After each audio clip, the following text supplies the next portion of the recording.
दोस्तों नमस्कार। आप देख रहे हैं कॉस्मोस टू कोर, जहां हम ब्रह्मांड के रहस्यों को खोलते हैं हंसी के साथ। आज हम शुरू करने जा रहे हैं एक ऐसी कहानी जो सबकी कहानी है, हमारी, आपकी, इस तारे, इस ग्रह और इस हवा की भी। हाँ दोस्तों, आज हम बात करेंगे ब्रह्मांड के जन्म से लेकर उसके अंत तक की यात्रा की। कैसे कुछ नहीं से सब कुछ बना और एक दिन सब कुछ फिर से कुछ नहीं में बदल जाएगा। लेकिन उससे पहले अगर आप भी ऐसे दिमाग हिलाने वाले, आंखें खोल देने वाले साइंस वीडियो देखना पसंद करते हैं तो चैनल को सब्सक्राइब करिए और बेल आइकन दबाइए, ताकि जब यूनिवर्स नया रहस्य खोले तो आप सबसे पहले जाने। चलो अब टाइम मशीन में बैठते हैं और चल पड़ते हैं 13.8 अरब साल पीछे। एक समय था जब कुछ भी नहीं था, न वक्त, न जगह, न हवा, न रोशनी, बस एक अनंत सन्नाटा। और फिर बूम, एक छोटे से बिंदु में छिपी अनंत ऊर्जा फटी। यही था बिग बैंग। एक सेकंड के अंश में तापमान अरबों डिग्री पहुंच गया और ब्रह्मांड फैलने लगा। पार्टिकल्स बने, क्वार्क्स मिले, इलेक्ट्रॉन्स ने पार्टी शुरू कर दी। ऐसा लगा जैसे किसी ने क्रिएट यूनिवर्स का बटन दबा दिया हो। मजाक की बात, अगर वहां कैमरा होता तो शायद सबसे पहला व्लॉग वहीं बन जाता। यहीं से समय, स्थान और ऊर्जा की शुरुआत हुई। तो ब्रह्मांड का पहला दिन ऐसा था जब कुछ नहीं ने कहा, चलो कुछ बनाते हैं। बिग बैंग के बाद सिर्फ 3 मिनट में जो हुआ उसने पूरी फिजिक्स की कहानी लिख दी। हाइड्रोजन और हीलियम जैसे पहले तत्व बने। यह वो दौर था जब यूनिवर्स गर्म सूप की तरह उबल रहा था। कोई तारे नहीं, कोई गैलेक्सी नहीं, बस ऊर्जा, धूल और धुआं। अगर आप उस वक्त होते तो आपका चश्मा पिघल जाता। धीरे धीरे यह गर्म सूप ठंडा होने लगा और यूनिवर्स ने कहा, अब थोड़ा सेट हो लेते हैं। यही कूलिंग यूनिवर्स बाद में हमारी आकाश गंगाओं की जननी बनी।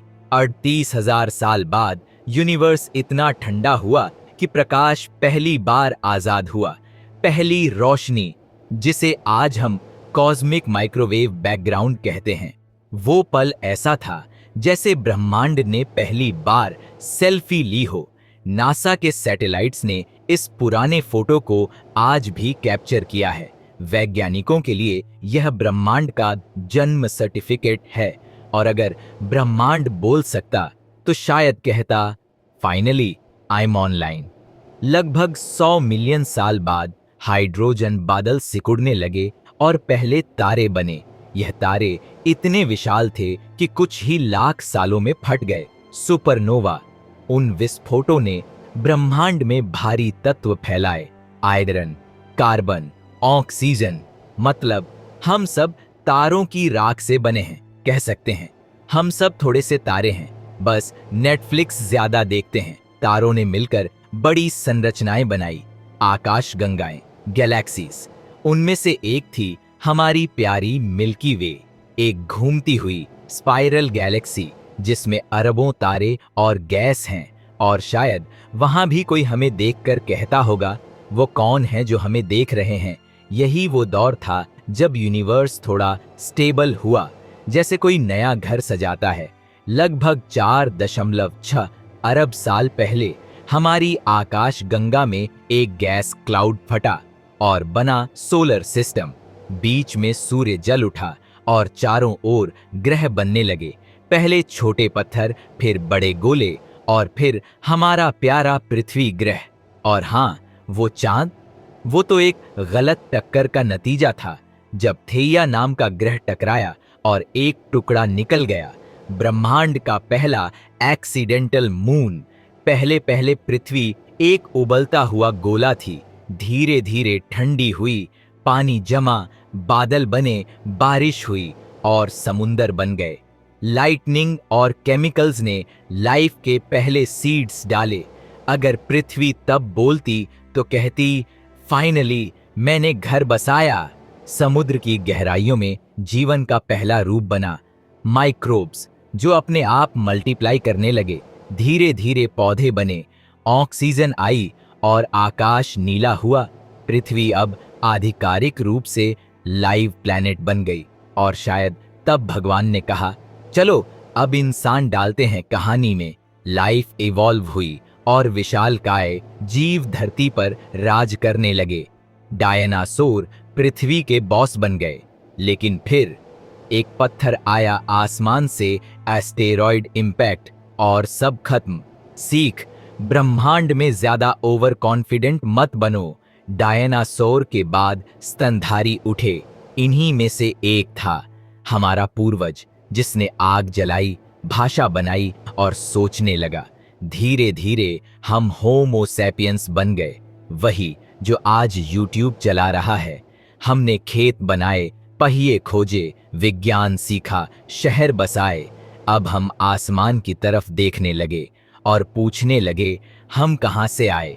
वो सवाल जिसने ब्रह्मांड विज्ञान, कॉस्मोलॉजी को जन्म दिया। मानव का असली सफर शुरू हुआ, सोचने का सफर। गैलीलियो ने टेलीस्कोप उठाया और कहा, वाह, ये तो बड़ा है। फिर न्यूटन, आइंस्टीन और हबल जैसे दिमाग आए और यूनिवर्स के रहस्यों की चाबी खोल दी। हबल ने बताया कि यूनिवर्स फैल रहा है, यानी बिग बैंग अब भी गूंज रहा है।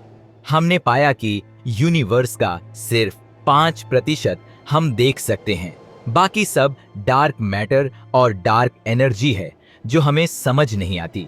मतलब यूनिवर्स का 95% इनविजिबल मोड में है। कभी कभी लगता है ब्रह्मांड भी प्राइवेसी पसंद करता है। जब तारे मरते हैं तो बनते हैं ब्लैक होल, जहां से रोशनी भी नहीं निकलती। स्पेस का वो हिस्सा जो नो रिटर्न जोन है। अगर कोई वहां गया तो या तो रहस्यमय यात्रा करेगा या डिलीट। वैज्ञानिक आज भी ब्लैक होल के अंदर की दुनिया समझने की कोशिश कर रहे हैं। यूनिवर्स अब भी फैल रहा है और वह भी तेजी से।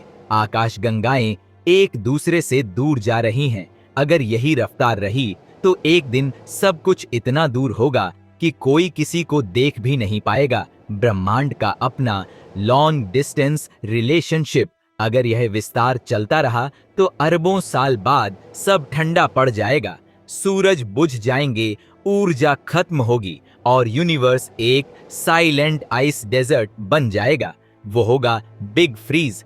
सब कुछ रहेगा लेकिन कुछ भी जिंदा नहीं, या शायद यूनिवर्स फैलना बंद कर दे और उल्टा सिकुड़ने लगे।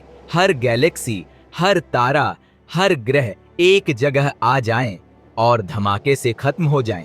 यह होगा बिग क्रंच, ब्रह्मांड का रीसेट बटन, और कौन जाने उसी से अगला बिग बैंग शुरू हो जाए। हम इस विशाल कहानी का एक छोटा सा हिस्सा हैं, फिर भी हमारे अंदर इतनी बुद्धि है कि हम यूनिवर्स को समझ सकते हैं। कभी कभी यही सोचकर गर्व होता है, हम ब्रह्मांड के वो हिस्से हैं जो खुद को जानने की कोशिश कर रहे हैं। तो दोस्तों, ये था पूरा सफर, ब्रह्मांड के जन्म से लेकर उसके संभावित अंत तक। एक ऐसी कहानी जो शुरू भी रहस्य से हुई और खत्म भी रहस्य पर। अब सवाल आपसे, क्या आपको लगता है कि ब्रह्मांड का अंत सच में होगा या वो खुद को फिर से जन्म देगा?